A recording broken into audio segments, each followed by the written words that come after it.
নমস্কার বন্ধুরা, আশা করি সকলে ভালো আছেন। আজকে আমি আপনাদের সঙ্গে টমেটো রাইসের রেসিপি শেয়ার করব।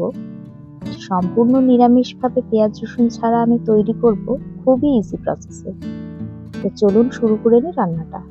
সবার প্রথমে আমি কড়াইতে 3-4 টেবিল চামচ সাদা তেল ও 2 টেবিল চামচ ঘি দিয়ে দিচ্ছি। এরপর 2টো তেজপাতা, 6-7 টুকরো দারচিনি, 8-9টি এলাচ, 7-8টি লবঙ্গ ফোড়ন দিয়ে আমি পরিমাণ মতো কাজু দিয়ে দিচ্ছি। হালকা করে কাজুগুলো ভেজে নিয়ে এবার আমি খোসা ছাড়িয়ে ছোট ছোট টুকরো করা টমেটো স্বাদ মতো নুন দিয়ে ভেজে নিচ্ছি। এখানে আমি 4টে মাঝারি সাইজের টমেটো ব্যবহার করেছি। দেখুন টমেটোগুলো একটু গলে নরম হয়ে এসেছে।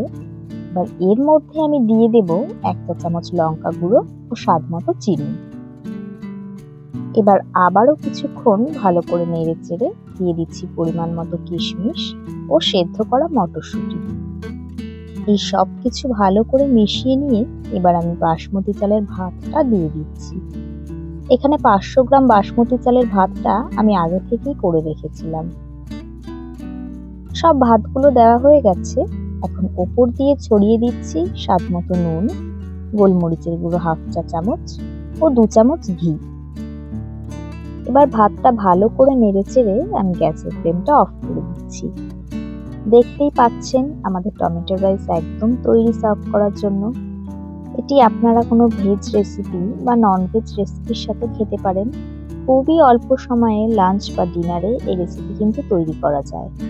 আমি এখানে টমেটো রাইসটা নিরামিষ ফুলকপির কোরমার সাথে সার্ভ করছি।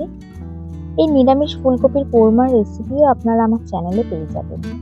দেখুন কতটা লোভনীয় লাগছে দেখতে। তো ফ্রেন্ডস, আশা করি এই ভিডিওটি আপনাদের ভালো লেগেছে। সকলকে সাবস্ক্রাইব করে চ্যানেলটির পাশে থাকার অনুরোধ রইল। সকলে ভালো থাকবেন। ফিরে আসবো আবারও অন্য একটি রেসিপি নিয়ে। ধন্যবাদ।